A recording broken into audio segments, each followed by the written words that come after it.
കർത്താവിൻ്റെ അതിവിശുദ്ധ നാമം വാഴ്ത്തപ്പെടുമാറാകട്ടെ. യോഹന്നാൻ്റെ സുവിശേഷം 21 അധ്യായം അതിൻ്റെ 15 വാക്യത്തിൽ നാം ഇങ്ങനെ വായിക്കുന്നു.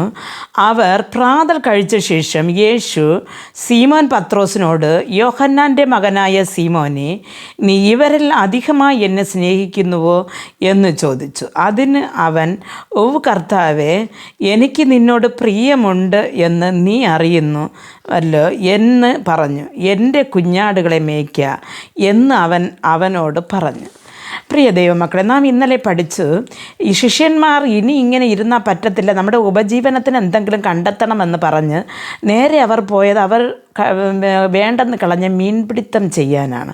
അപ്പോൾ അവിടെ വെച്ച് യേശു അവരെ സന്ദർശിക്കുകയും അവർക്ക് ഒന്നും അകപ്പെടാതിരുന്നും നേരം പുലർച്ചയായപ്പോൾ അവർക്ക് വല നിറയെ മീൻ കിട്ടാനായിട്ട് യേശു ഉപകരിച്ചു. എന്നിട്ട് യേശു ശിഷ്യന്മാർ രാത്രി ഭക്ഷണമില്ലാതെ വിശന്നിരുന്നല്ലേ, അപ്പോൾ രാവിലെ കനലിൽ അപ്പവും മീനുമായിട്ട് ചുട്ടുവെച്ചു.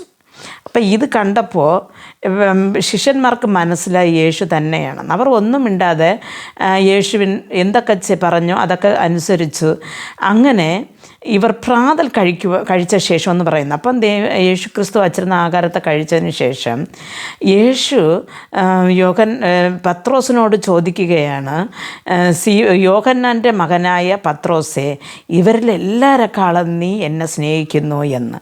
അപ്പോൾ നമുക്കറിയാം, ഈ പത്രോസാണ് കടലിൽ കടലിൻ്റെ പുറത്ത് കൂടെ നടക്കട്ടോ എന്ന് ചോദിച്ച് നടന്നത് ഈ പത്രോസാണ്. അപ്പോൾ പത്രോസ് എല്ലാം എടുത്ത് ചെയ്യുമെന്ന് യേശുവിനെ നല്ലതുപോലെ അറിയാമായിരുന്നു. അപ്പോൾ ഇവർ ഇപ്പോൾ യേശുവിൻ്റെ മനുഷ്യരെ പിടിക്കുന്നവരാക്കും എന്നാണ് ഇവരെ വിളിച്ചത്. മീൻപിടുത്തക്കാരെ യേശു വിളിച്ചത്, നിങ്ങളെ ഞാൻ മനുഷ്യരെ പിടിക്കുന്നവരാക്കാമെന്ന്.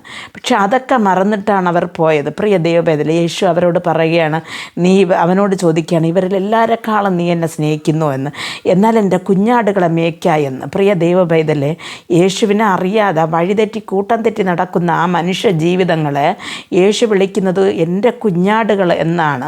പ്രിയ ദൈവപൈതലെ, വഴിതെറ്റി നടക്കുന്ന ഒരു കൂട്ടം കുഞ്ഞാടുകൾ നമുക്ക് ചുറ്റുമുണ്ട്. എന്ന് രക്ഷിക്കപ്പെട്ട് യേശുവിനെ അറിഞ്ഞ്, യേശുവിൻ്റെ സ്നേഹത്തെ അറിഞ്ഞ്, അല്ലെങ്കിൽ യേശുവിൻ്റെ നിന്ന് അത്ഭുതങ്ങൾ പ്രാപിച്ച് യേശുവിനോട് കൂടെ നടന്നിട്ട് ഒരു സന്ദർഭമായപ്പോൾ നാം ഈ ലോകം എങ്ങനെ പോയാൽ എന്ത് എന്ന് എറിഞ്ഞിട്ട് നമ്മുടെ സ്വന്തം ജോലി ചെയ്ത് നടക്കുന്നവരോടാണ് യേശു ചോദിക്കുന്നത്, എൻ്റെ കുഞ്ഞാടുകളെ മേയ്ക്കുമോ എന്ന്. നീ എന്നെ സ്നേഹിക്കുന്നെങ്കിൽ എൻ്റെ കുഞ്ഞാടുകളെ മേയ്ക്കുക എന്ന്. പ്രിയ ദൈവബദല അവൻ മേയ്ക്കുമോ എന്ന് ചോദിച്ചു. അപ്പോൾ അടുത്ത് വീണ്ടും രണ്ടാമതും ഞാൻ സ്നേഹിക്കുന്നു എന്ന് അവൻ പറഞ്ഞു. വീണ്ടും രണ്ടാമതും ചോദിക്കുകയാണ്, നീ എന്നെ ഇവരിലും അധികം സ്നേഹിക്കുന്നു എന്ന്. ഓ കർത്താവേ എന്ന് അവൻ പറഞ്ഞപ്പോൾ വീണ്ടും പറയുകയാണ്, നീ എൻ്റെ കുഞ്ഞാടുകളെ മേയ്ക്കുക എന്ന്. മൂന്നാമത്തെ പ്രാവശ്യം വീണ്ടും ദൈവം ചോദിക്കുകയാണ്, നീ എന്നെ ഇവരിലെക്കാളും അധികമായിട്ട് സ്നേഹിക്കുമെന്നോ എന്ന്. അവൻ പറയുന്നു, കർത്താവെന്ന്. അവന് സങ്കടം വന്നു. കർത്താവെ, എന്നെക്കുറിച്ച് എല്ലാം അങ്ങയ്ക്ക് അറിയാമല്ലോ എന്ന് പറഞ്ഞിട്ട് അവന് സങ്കടം വന്നു.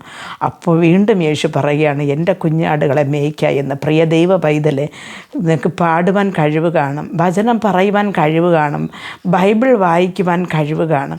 പക്ഷെ വായിക്കാൻ അറിഞ്ഞുകൂടാത്തവർ എത്ര പേർ നമുക്ക് ചുറ്റും ഉള്ളപ്പോൾ നാം ഉദാസീനരായി അവരെ മറന്നു കളഞ്ഞുകൊണ്ട് അവർക്ക് വേണ്ടി ഒരു വചനം പറഞ്ഞു കൊടുക്കുവാൻ പോലും മനസ്സ് കാണിക്കാതെ നാം ഇരിക്കുമ്പോൾ കർത്താവ് ഇന്ന് വേദനയോട് നമ്മോട് ഓരോരുത്തരോടും കാണിക്കുക, എൻ്റെ കുഞ്ഞാടുകളെ മേയ്ക്കുമോ എന്ന്. യേശു ക്രിസ്തു ഒരിക്കൽ ശിഷ്യന്മാരോട് പറഞ്ഞു, 100 ആട് ഒരാൾക്കുണ്ടെങ്കിൽ അതിൽ 99 നിന്നിട്ട് ഒരാടിനെ കാണാതെ പോയാൽ ആ യജമാനൻ അന്വേഷിച്ച് നടക്കത്തില്ലയോ? അതേപോലെയാണ് പാപിയായ ഒരു മനുഷ്യന് വേണ്ടി ഞാൻ അന്വേഷിച്ച് നടക്കുന്നതെന്ന്. പ്രിയ ദൈവവൈതലെ, വിടക്കെന്നും വേണ്ടെന്നും നാം അനേകരെയും തൂക്കിയെറിയുമ്പോഴും കർത്താവ് പറയാണ്, അത് എൻ്റെ കുഞ്ഞാടാണ്, ആ കുഞ്ഞാടിനെ നീ മേയ്ക്കുമോ എന്ന്. പ്രിയ ദൈവ പൈതലെ, ചിലപ്പോഴത് ഇടിക്കാം, ചിലപ്പോൾ വേദനപ്പെടുത്താം, ചിലപ്പോൾ ചിലപ്പോൾ നമ്മെ തള്ളിക്കളഞ്ഞെന്നും വരാം. പക്ഷേ എങ്കിലും അത് ദൈവത്തിൻ്റെ ഒരു കുഞ്ഞാടാണ് എന്നുള്ള കാര്യം നാം മറന്നു പോകരുത്. ക്രിസ്തു നമ്മെ സ്നേഹിച്ചതുപോലെ നാമും ക്രിസ്തുവിനെ സ്നേഹിക്കുന്നു എങ്കിൽ നാം ദൈവത്തിൻ്റെ ജോലി ചെയ്യുകയും യേശുവിനെ അറിയാത്തവരോട് നാം പറയുകയും കടമപ്പെട്ടിരിക്കുന്നു എന്ന് ഈ വചനങ്ങളിൽ നിന്ന് നാം മനസ്സിലാക്കുക. പ്രിയ ദൈവപൈതൽ, അതുകൊണ്ട് നാം ഉറങ്ങുന്നവരായിരിക്കുന്നിടത്ത് നിന്ന് എണീറ്റ് കർത്താവിൻ്റെ ജോലി പകലുള്ളിടത്തോളം ചെയ്യുവാൻ ദൈവം ഓരോരുത്തർക്കും കൃപ നൽകട്ടെ. പ്രാർത്ഥിക്കാം. ഞങ്ങൾ അതിവാത്സല്യമായി സ്നേഹിച്ച് വഴി നടത്തുന്ന സ്വർഗസ്ഥ പിതാവേ, കർത്താവേ, ഇന്ന് ഈ ശബ്ദം കേട്ടുകൊണ്ടിരുന്ന ഓരോരുത്തരും അപ്പൻ്റെ കരങ്ങൾ തരുന്നു. കർത്താവേ, അങ്ങയുടെ കുഞ്ഞാടുകളായ എത്രയെണ്ണം വഴിതെറ്റി നടക്കുമ്പോൾ കർത്താവേ, ഞങ്ങൾ ഉദാസീനായി ഞങ്ങളുടെ വീട്ടിൽ തിന്നും കുടിച്ചും സ്വന്തം കാര്യങ്ങൾ നോക്കിയിരിക്കാതെ കർത്താവേ, അങ്ങയെക്കൊണ്ട് കഴിവിന് പരമാവധി കർത്താവേ, നീ ഞങ്ങൾക്ക് തന്നിരിക്കുന്ന താലന്തിനനുസരിച്ച് കർത്താവേ, ഹല്ലേലൂയ, സ്തോത്രം, അങ്ങയുടെ കുഞ്ഞാടുകളെ മേയ്ക്കുവാനുള്ള കൃപ നീ ഞങ്ങൾക്ക് ഓരോരുത്തർക്ക് നൽകണമെന്ന് പ്രാർത്ഥിക്കുന്നു.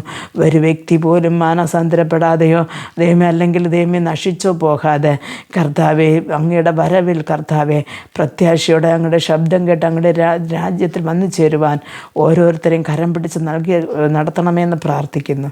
യേശു ക്രിസ്തുവിൻ്റെ നാമത്തിൽ പ്രാർത്ഥിക്കുമ്പോൾ പ്രാർത്ഥന കൃപയോട് കേട്ട് മറുപടി നൽകി തരണം നല്ല പിതാവേ. ആമേൻ.